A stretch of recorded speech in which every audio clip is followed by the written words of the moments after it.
Hi, everybody. Welcome to my homestead and welcome to my channel. My name is Jared. If you haven't already, please make sure to subscribe. This is one of those videos that was going one direction and then went completely another direction. We're going to be talking about the Millennial Earth, and we're going to talk about the Mount of Transfiguration because there's something I just didn't realize, I never paid attention to about the Mount of Transfiguration and how that event relates to the second coming. But this is how it started. I came across this Church News podcast article, episode 223, Church's Sustainability Manager on the Sacred Responsibility to Care for the Earth. I always check these out because sometimes there are gems in these podcasts, especially when they're talking to a general authority. Now, the one being interviewed is Jennica Sedwick, which is really interesting because my wife's name is Jennica, and we live about an hour from Wichita. It's our closest big city, and it's in Sedgwick County, so that's kind of odd for me. But I was going through here, highlighting stuff, and I was like, I don't know if I really want to talk about this. I don't want to get into the politics and the controversy of the environment and stuff like that. There was this part where she says, "We live in the last days. We know that, and there's lots of calamities. The scriptures talk about calamities and all the things, and we're really living that. And this is part of that, I think, just how much we are asked to manage the devastating impacts that happen and some of the things that could really make us afraid." So she's referring, I suppose, probably mostly to climate change and environmentalism and stuff. I don't care to get into the debate. But as I was reading through this, I was thinking, the second coming, I believe, is soon. And there are going to be radical changes to planet Earth when that happens. And so I was going to share some stuff from this, but I think I'm going to pass. I don't want to get into controversy, cause contention. It's probably going to happen anyway in the comments. I would encourage you to be a peacemaker and please don't get ugly. But let me show you a couple things. So let me show you what's going to happen with the Earth. I'm sure most of you already know, but there's a number of different things. So we're on my spreadsheet called Quotes A through Z, currently row 134 for Earth, Millennial. Articles of Faith, number 10. The Earth will be renewed and receive its paradisiacal glory. So in other words, the Earth is going to return to how it was in the Garden of Eden. And I don't know, what taking care of planet Earth is going to be like in the millennium. Of course, I suppose we could still pollute and litter in whatever, but I think things are going to be just a little bit different with the millennial Earth. The things that we're talking about, like in this article, this podcast, I don't know how applicable some of those things will be in the millennium. Maybe they will. I have no idea. But okay, so it's going to return to its paradisiacal glory, the way that things were in the Garden of Eden before the fall. We have this quote from President George Buchanan. This is from the book called Gospel Truth. And he says, "The elements of the earth will be at our disposal and under our control." I don't know in what context he's talking. From his time, I don't think he was talking about geoengineering or technology.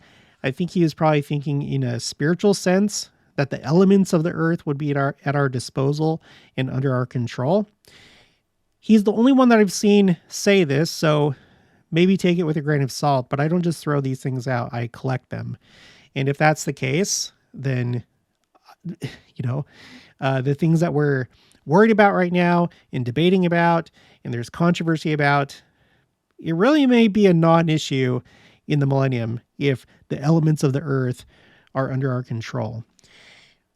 We also have this really interesting quote. This is from President Lorenzo Snow, so the prophet, 1899, Millennial Star. The whole earth is the Lord's. The time will come when it will be translated, so that's during the millennium, and will be filled with the spirit and power of God. Listen to this. The atmosphere around it will be the Spirit of the Almighty. We will breathe that Spirit instead of the atmosphere that we now breathe. So there's going to be some pretty radical atmospheric changes if it's Spirit instead of what we have now. We know that our bodies are going to be changed, and we're not going to have blood in our bodies anymore. I have that on this same spreadsheet. Just come here, go up to blood. It's higher up on this spreadsheet, and you'll find the quotes that support that. Let's see. This is a quote from Elder Bruce R. McConkie. He just kind of has these like it's like 4 items where he talks about how the land masses are going to unite, both islands and continents. Everything's going to level out, just like here in Kansas, actually. Like everything's going to be flat, no more valleys or mountains, or at least not like what we have now. It's all going to level out into a millennial garden. That's all I want to share from this one. He talks about the land masses being in one place, the oceans being in another place. And that's all that I have right now on this spreadsheet for Earth Millennial. Okay, there's probably some more, but those are the basics. Okay. So it's going to be radically different, but as I was preparing for this video, I came across Doctrine and Covenants 63 verses 20 to 21. And this will take us into the second half of the video, where we're going to talk about the Mount of Transfiguration and how it relates to the second coming in the millennium, which I didn't really know, because before doing this channel, I didn't really pay attention to details like this. But now I'm all about studying the doctrines, collecting scriptures and quotes, and presenting this to you. So here it is. Okay. Verse 20, nevertheless, he that endureth in faith and doeth my will, the same shall overcome and shall receive an inheritance upon the earth when the day of transfiguration shall come. When the earth shall be transfigured, even according to the pattern which was shown unto mine apostles upon the mount, of which account the fullness ye have not yet received. So this is something that's unique to our church. The rest of Christendom, they know the story of the Mount of Transfiguration, but they don't have a whole lot of details, and we don't either. But we do find out here in Doctrine and Covenants that they were shown the millennium. They were shown the transfiguration or change that's coming to the earth, which is really interesting.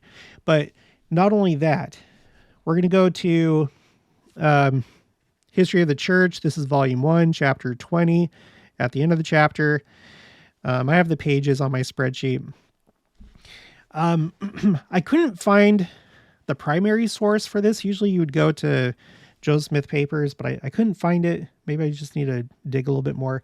But Joseph Smith, talking about seers and prophets, he says, they saw the glory of the Lord when he showed the transfiguration of the earth on the mount. They saw every mountain laid low and every valley exalted when the Lord was taking vengeance upon the wicked. They saw truth spring up out of the earth. And so this is I think additional stuff. It seems like he's talking about other things that they saw on the Mount of Transfiguration. They saw truth spring out of the earth and righteousness look down from heaven in the last days. Before the Lord came the second time to gather his elect, they saw the end of wickedness on earth and the Sabbath of creation crowned with peace. So, the millennium, the Sabbath of, you have these 7,000 years. They saw the end of the glorious 1,000 years when Satan was loosed for a little season. They saw the day of judgment when all men received according to their works. And they saw the heaven and earth flee away to make room for the city of God, when the righteous receive an inheritance in eternity. Now think about this. That's an awful lot to see. They're basically seeing the second coming in the millennium and beyond. And part of this group was John. We had Peter, James, and John. And we know that John, let's go to the Bible dictionary for John. So he was there on the Mount of Transfiguration, and he's also the one that received the revelation that is now the book of Revelation, which is all about the second coming and the lead up to the second coming. It also talks about the millennium. So imagine viewing all this from John's perspective. He knows so much. He was on the Mount of Transfiguration and received that revelation. And then he had another one, which became the book of Revelation. And then on top of that, he was translated, and that's what he is right now. He didn't die. He's been hanging around the earth until the second coming. So he has seen a lot, and he knows a lot. That is an incredible experience being John. Okay, so anyway, this is another thing that the rest of Christianity doesn't know. They don't know everything that happened on the Mount of Transfiguration, but there's a lot of second coming stuff that was revealed, including seeing the earth being changed. Also, on the Mount of Transfiguration, this is something that would be unique to our church. This time we are on the Joseph Smith Papers website. Discourse, the 26th of June. Between the 26th of June and about the 4th of August, 1839, as reported by William Clayton. Just this small part right here. We're on page 14. The Savior, Moses, and Elias gave the keys to Peter, James, and John on the mount when they were transfigured before him. So that's another thing. That's where they received their priesthood keys. So a big vision, priesthood keys. I want to say there was somewhere that I read, it's probably like a BYU thing, where this is probably where they received their endowments. And this was like also a temple type experience. I'd have to look that up. But yeah, there was a lot that happened on the Mount of Transfiguration. There's a Bible dictionary entry for Mount of Transfiguration. A couple more things I want to point out, and then we'll be done. This very important event in the New Testament occurred about a week after the promise made to Peter that he would receive the keys of the kingdom of heaven in Matthew. See Matthew chapter 16, 13 through 19. On the Mount, the Savior, Moses, and Elijah, gave the promised keys of the priesthood to Peter, James, and John, which enabled these brethren to carry forth the work of the kingdom on the earth after the departure of Jesus. These keys were later given to all of the 12. The transfiguration occurred in about October. Now, I'll show you why I have that highlighted in a second. Some 6 months before the death of Jesus. The brethren saw the Lord in a glorified and transfigured state. They also saw a vision of the earth as it will appear in its future glorified condition, saw and conversed with Moses and Elijah, two translated beings, and heard the voice of the Father bearing witness that Jesus is his beloved Son, in whom the Father is pleased, and commanding the brethren to obey him. Oh yeah, not only that, they heard from the Father, so that's like another thing. That's an experience by itself. And then at the end, it says, a similar event occurred on April 3rd, 1836, in the temple at Kirtland, Ohio, where the same heavenly messengers conferred priesthood keys upon the prophet Joseph Smith and Oliver Cowdery. So it's interesting because it just said up here that the Mount of Transfiguration event happened probably around October. And that's like the opposite side of the year from April in our dispensation, when essentially the same thing happened, or something very similar happened with Joseph Smith and Oliver Cowdery in the Kirtland Temple. And, I'm even more focused on the Kirtland Temple now that it's back in the church, which it's still hard for me to believe that that's the case. I think it was really significant that it came back to the church. One last thing. So I have an entry for Mount of Transfiguration on quotes A through Z, currently row 338. And I want to read this from President Hinckley. So this is all in chronological order, starting with scriptures and then making its way to the most recent quote. And he's talking about, so this is Palmyra, New York Temple dedicatory prayer. So this was a big event by itself. I have videos about this dedication, but as part of the prayer, he talks about the first vision. And then later on, he says, that marvelous theophany, unequaled since the events of the Mount of Transfiguration 2 millennia ago, became the introduction to thy work in the dispensation of the fullness of times. So I think what he's saying here is unequaled since the events of the Mount of Transfiguration. So from the Mount of Transfiguration to the first vision, unequaled. But I don't think he's saying that, I mean, not that it's like a competition, but what happened in the Kirtland Temple is nearly the same, or at least very, very similar. So anyway, those are probably like the two big things.